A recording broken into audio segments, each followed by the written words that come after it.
بسم الله الرحمن الرحيم. السلام علیکم ورحمۃ اللہ. میں ہوں محمد نعیم اور آپ دیکھ رہے ہیں نعیم اختر آفیشیل یوٹیوب چینل. ناظرین اکرام، دنیا میں بہت سی قومیں ایسی آئیں کہ جن کو اپنے گناہوں کی وجہ سے اللہ تعالیٰ نے نیست و نابود کر دیا. انہی اقوام میں سے ایک انتہائی برے گناہ میں ڈوبی قوم حضرت لوط علیہ السلام کی قوم تھی.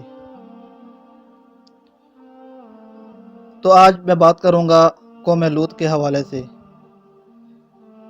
حضرت ابراہیم علیہ السلام کے زمانے میں ایک دوسری بستی میں اللہ پاک نے حضرت لوط علیہ السلام کو اپنا پیغمبر بنا کر بھیجا.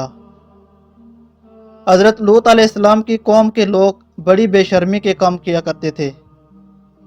چوری، ڈاکہ زنی اور ہم جنس پرستی ان کے عام مشغلے تھے.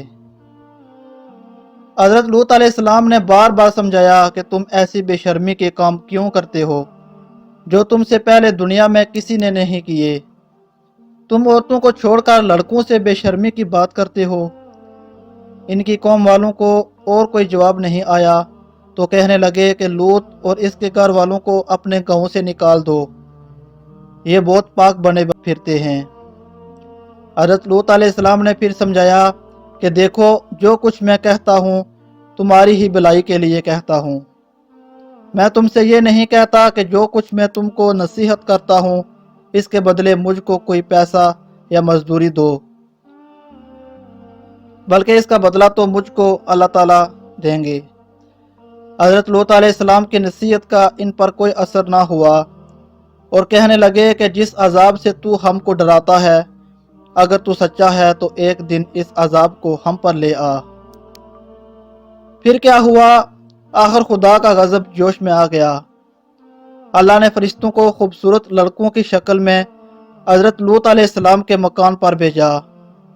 حضرت لوط علیہ السلام نے جب لڑکوں کو دیکھا تو بہت غمگین ہوئے. یہ لڑکے میرے پاس مہمان آئے ہیں اور میری قوم کے لوگ ان کو پریشان کریں گے. کہنے لگے آج کا دن میری مشکل کا دن ہے. حضرت لوط علیہ السلام کی قوم کے لوگوں نے خوبصورت لڑکوں کو ان کے گھر پر دیکھا تو دوڑتے ہوئے آئے، کیونکہ یہ لوگ پہلے ہی سے برے کام کیا کرتے تھے. حضرت لوط علیہ السلام نے ان سے کہا کہ اے میری قوم، خدا سے ڈرو، میرے مہمانوں کے بارے میں میری عزت خراب نہ کرو. تم میری لڑکیوں سے شادی کر لو.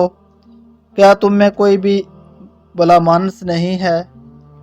وہ بولے کہ تم کو معلوم ہے کہ تمہاری بیٹیوں کی ہم کو ضرورت نہیں. جو کچھ ہم چاہتے ہیں وہ تم کو معلوم ہے. حضرت لوط علیہ السلام نے کہا کاش مجھ میں تمہارے مقابلہ کی طاقت ہوتی یا میں کسی مضبوط قلعہ میں ہوتا. فرشتے جو خوبصورت لڑکوں کی شکل میں آئے تھے انہوں نے حضرت لوط علیہ السلام کو اتنا غمگین دیکھا تو کہا اے لوط علیہ السلام، ہم تمہارے رب کی طرف سے بھیجے ہوئے فرشتے ہیں. یہ لوگ آپ تک ہرگز نہیں پہنچ سکتے.